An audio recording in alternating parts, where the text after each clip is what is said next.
스웨덴 속담에는 이런 말이 있습니다. 중용이 최고다.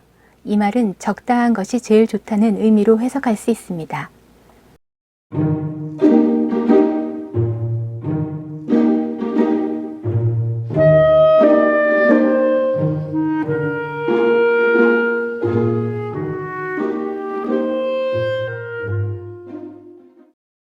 안녕하세요. 오늘은 스웨덴식 라이프 스타일인 오늘도 라군 라이프와 함께 하도록 하겠습니다.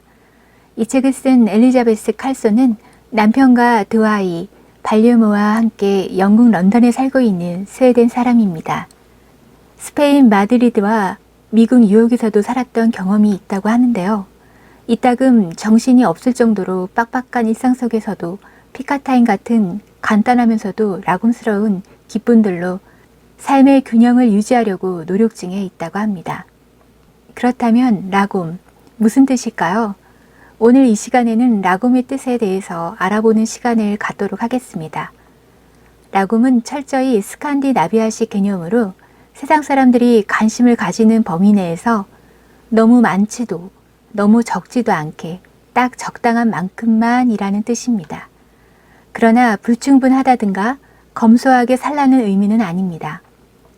이 말의 기원은 8세기와 11세기 사이로 거슬러 올라갑니다. 때는 우리 모두가 쇠뿔이 달린 우스꽝스러운 단단한 모자를 쓰고 바이킹이라 자칭하던 시절이 있었습니다. 뿔로 만든 공룡 숫잔에 허니 와인이라고 하는 벌꿀주를 가득 채워 건네면 한 명씩 받아들고 다른 사람들과 골고루 마실 수 있도록 한 모금씩만 마셨다고 합니다. 그렇게 해서 라곰이라는 말이 탄생되었습니다. 스웨덴어 라곰은 쓰임새가 있는 단어일 뿐만 아니라 스웨덴 사람들의 행동 방식에 대해 많은 부분을 설명하는 말이기도 합니다. 이러한 라곰은 많은 곳에 적용됩니다. 아이스크림을 얼마나 먹고 싶은지, 자신이 가진 말의 크기, 살사 소스가 얼마나 매운지, 지난주 금요일에 내가 술을 얼마나 마셨는지까지도 적용됩니다. 그런데 라곰은 양뿐만 아니라 가치도 의미합니다. 적당이라는 철학은 절제, 균형감, 그리고 단란함으로 해석됩니다. 스웨덴에 사는 영국인 벤은 어느 날 저자에게 이렇게 말했다고 합니다. 라곰에 대해 사람들이 호들갑 떠는 걸 이해 못하겠더라고요. 영국에는 그런 말이 없거든요. 개념이라기보다는 그냥 좋은 단어인 것 같아요. 적당한 양, 그러니까 구체적으로 어느 정도라고 명시되진 않지만 적절한 양을 의미하니까요. 소스를 얼마나 드릴까요? 라군타크, 적당히요. 감사합니다. 그러면 평균 정도의 양이 나오더라고요. 이렇게 라곰은 시대가 변화함에 따라 라곰 스스로 재창조되고 있는데요. 뉴스를 보면 매일 당장 엄청난 일이라도 벌어질 듯하고 그런 세상에서 빈부격차는 전 세계적으로 커지고 있습니다. 균형과 집단성의 개념, 불안정성과 개인주의, 그리고 탕욕에 맞선 검소함이 매력적으로 다가오는 세상이 되었습니다. 그저 라곰스럽게 사는 것만으로는 지구온난화라든가 세계 기아 문제까지 해결하지는 못하겠지만 각자가 이 세상에 기여할 수 있는 무언가를 한다는 사실만으로도 중요한 게 아닐까요? 라곰은 우리 자신과 세상의 행복을 소중히 여기면서 살아가기 위해 누구라도 배우면 좋은 삶의 철학입니다. 우리가 세상에 가하는 충격을 줄이는 문제에 대해 의식을 갖고 생각해야 합니다. 자전거를 타거나 전기 요금을 줄이는 방법도 좋습니다. 필요 이상으로 테이크아웃을 하지 말아야 합니다. 어쩌면 라곰도 지나가는 유행일지 모르지만 라곰이 지향하는 정신은 우리 모두와 다음 세대들도 일종의 삶의 지침으로 사용할 수 있습니다. 스웨덴 사람들은 행복에 대해 알고 있습니다. 그리고 그 행복의 대부분은 라곰에 가까워지는 일입니다. 너무 적지도 너무 많지도 않은 라곰이기 때문입니다. 스웨덴 속담에는 이런 말이 있습니다. 중용이 최고다. 이 말은 적당한 것이 제일 좋다는 의미로 해석할 수 있습니다. 해마다 유엔에서 실시하는 세계적인 기준이 되는 세계 행복보고서를 보면 스웨덴이 종종 10위권 안에 듭니다. 사실 모든 스칸디나비아 국가들이 상위권을 차지합니다. 스칸디나비아 국가들이 이런 보고서에 꾸준히 높은 점수를 받는 이유는 무엇 때문일까요? 스웨덴은 양성평등, 사회보장, 삶의 질이 올바르게 보장되는 궁극적인 모델 국가라고 흔히 설명합니다. 스웨덴 사회 역시 지난 10년 동안 다른 나라들과 마찬가지로 많이 변했지만 여전히 라곰스러운 사고방식으로 사람을 위하고 사람을 우선하는 문화를 갖춘 나라로 느껴집니다. 열심히 일하면서도 나머지 시간은 공동체와 가족을 위해 쓸 수 있는 균형을 이루어낸 나라입니다. 하지만 꼭 스웨덴에 살아야만 라곰을 실천하고 행복과 만족감을 키울 수 있는 건 아닙니다. 라곰은 생활 방식이라기보다 하나의 철학에 가까워서 딱 적당량만 지킨다면 누구에게나 자신에게 딱 맞는 삶에 대한 핵심적인 접근법입니다. 즉 뭐든지 딱 좋은 스웨덴식 골디락스, 즉 적당한 상태를 가리키는 접근법입니다. 이러한 적당한 정도의 일들은 우리 뇌도 좋아한다고 합니다. 계획을 짜고 복잡한 결정을 내리고 뭔가를 조직하고 멀티태스크를 하는 뇌 부위는 전두엽이라고 하는데요.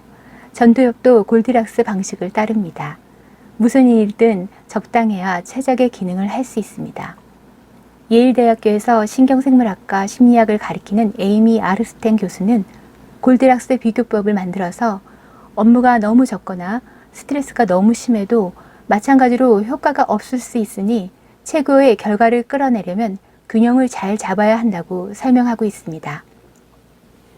2016년 홍콩과 불가리아 연구자들이 조사한 연구 결과에 따르면 유전학이 행복의 열쇠가 될 수 있다고 합니다. 그러니까 우리의 DNA에 모든 것이 적혀 있을 수 있다는 얘기입니다. 연구자들은 특정 유전자의 발현율이 높은 사람들과 그 나라에서 더 높은 수준의 행복을 느끼는 사람들 사이에 상관관계가 있다는 사실을 발견했습니다. 이 유전자는 감각적인 쾌락과 고통을 줄이는 역할을 맡고 있습니다. 유럽 국가들 사이에서 행복 수준의 차이가 조금씩 다른 것도 이 유전자 때문이라고 합니다. 북유럽 사람들, 그 중에서도 특히 행복지수 점수가 높은 스웨덴 사람들은 이 유전자를 갖고 있을 확률이 높다고 합니다. 하지만 연구자들은 유전학이 행복을 결정하는 유일한 요소는 아니라고 합니다. 경제적, 정치적으로 안정된 사회도 구성원들의 행복을 결정짓는 데 기여하고 있습니다. 그러나 스칸디나비아 사람의 유전자를 갖고 있는지 그 유무와 행복은 확실한 관계가 없으므로 DNA는 그렇다 치고 이 행복 수준은 라굼으로 간단히 설명됩니다. 라굼은 넘치지도 부족하지도 않는 딱 적당한 상태의 삶을 살고 있을 때, 그리고 모든 일들이 지금 이대로 충분히 괜찮다고 느낄 때 행복을 찾을 수 있다는 개념이기 때문입니다. 대부분의 스웨덴 사람들은 요람에서 무덤까지 국가에서 돌봐주리라는 사실을 믿고 있으며 살아남기 위해 투쟁할 필요가 없다는 사실을 아는 것만으로도 만족감은 높아집니다. 이것은 스웨덴 사람들이 삶의 의미와 가치를 더해주는 뜻깊은 일들을 할 시간적 여유가 있다는 뜻입니다. 삶을 의미 있게 채운다면 자연이 목적이 있을까 가치를 발견할 테고 그것은 곧 행복이 됩니다. 라굼스러운 방식으로 삶을 산다면 누구나 이 정도면 살아볼 만한 삶이라고 생각하게 될 것입니다. 더 나은 삶도 물론 있겠지만 이 정도면 기본적으로 딱 좋다고 할 수 있습니다. 저자는 스웨덴에 들을 때마다 조용한 만족감이 스며있는 분위기에 깊은 감명을 받는다고 합니다. 스웨덴 사람들은 자신들이 뭔가 좋은 것을 발견하게 되리라는 사실을 알고 있습니다. 그저 자신들이 원하는 대로 살아가면서 자신들의 행동 방식이 훌륭하다고 자부합니다. 저자는 가끔은 어떤 일들이 못마땅할 때도 있지만 대개는 이렇게 시인하고 맙니다. 그래, 주방창장을 정돈하는 건 역시 현명한 일이지.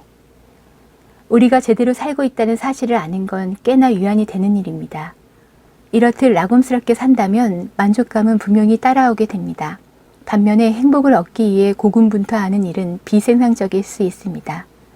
행복 연구 또는 긍정 심리학은 상대적으로 새로운 연구 분야입니다. 1998년에 미국 심리학회에 새로 선출된 회장 마틴 셀리그만 박사는 첫 연설에서 새로운 심리학 분야를 창시했습니다. 행복은 기술과 중재를 통해서 기록되고 측정되고 조절이 가능한 것이 되어 있었습니다. 난데없이 행복은 이윤을 얻기 위해 포장되어 판매될 수 있는 상품이 되었던 것입니다. 그리고 자칭 행복 전도사라는 사람들과 긍정심리학 강사라는 사람들이 펴낸 행복해지는 방법이라는 책들도 쏟아져 나왔습니다. 행복해지는 방법을 가르치고 개인이 처한 환경에 따라 행복이 좌우되는 것이 아니라 다양한 방법과 수단으로 조종하고 변화시킬 수 있다고 가르치는 책, 강연, 앱, 도구들이 생겨났습니다. 나중에 보니 적극적으로 행복을 추구하면서 우리는 더 비참해지고 있었습니다. 행복해지려고 애를 쓰면 쓸수록 결국은 덜 행복해집니다. 행복이란 이래야 한다는 생각을 미리 정해놓으면 뭔가 좋은 일이 실제로 일어났을 때 기대했던 대로 행복을 느끼기도 하겠지만 한편으로는 실망감을 느낄 가능성이 큽니다. 캘리포니아 버클리 대학에서 연구한 결과 2주 동안 일지를 쓰게 해서 추정해 보았더니 행복의 우선순위를 매긴 사람들이 그것을 구체화시키지 않은 사람들보다 일상에서 더 우울함을 느꼈다고 합니다. 그에 반해 삶에서 의미를 찾으려는 일은 잘 살고 있다는 느낌을 더 깊이 있게 지속적으로 만드는 하나의 방법입니다. 철학은 오랫동안 행복과 의미 있는 삶을 참사리의 두 가지 형태로 인정해왔습니다. 에밀리 에스파니 스미스는 의미의 힘이라는 저서에서 아리스토텔레스와 같은 스승들의 글쓰기와 톨스토이 같은 작가들의 글쓰기뿐만 아니라 의미 있는 삶에 관한 최근의 연구 논문들을 분석했습니다. 에밀리는 의미 있는 삶을 살고 있다고 느끼려면 자기 자신보다는 뭔가 다른 것에 연결되어 기여해야 한다고 말합니다. 그 대상은 가족이 될 수도 있고 일이나 지역 공동체, 자원봉사, 야외 활동 또는 종교가 될 수도 있습니다. 저자는 첫 아이를 낳고서 그동안 자기 지향적 목표에 몰두하지 않았던 것이 얼마나 다행인가 생각한 적이 있었다고 합니다. 그리고 매 순간 아이를 키우는 감정은 한 번도 느껴본 적 없던 만족감을 주었다고 말합니다. 그렇게 저자는 인생의 가장 소소한 부분들로부터 감사하는 마음을 갖기 시작했다고 합니다. 그러자 저자가 했던 모든 일에 목적의식이 더 많이 생겼다고 합니다. 라곰은 일반적인 스웨덴식 생활 방식 속에 있는 개념이자 문화에 깊이 배어 있는 개념입니다. 따라서 외부인은 그 가치를 이해하는 게 어려울 수 있습니다. 우리가 하는 모든 일에 라곰이 스며든다는 생각도 그리고 라곰이 만족감과 균형감과 연결되는 방법도 말입니다. 라곰은 자연스럽게 느껴지는 일종의 지속 가능한 긍정적인 인생관입니다. 그렇다고 모든 일에서 더 많은 부분이 나아지는 건 아니지만 많은 상황에서 라곰스럽게 접근하다 보면 모호한 부분이 더 분명해집니다. 꽤 괜찮은 라곰스러운 사고방식은 오래 지속되는 행복을 만들어줍니다. 물론 누군가의 꽤 괜찮아가 다른 누군가의 꽤 괜찮아와 다를 수 있다는 사실을 명심해야 할 것입니다.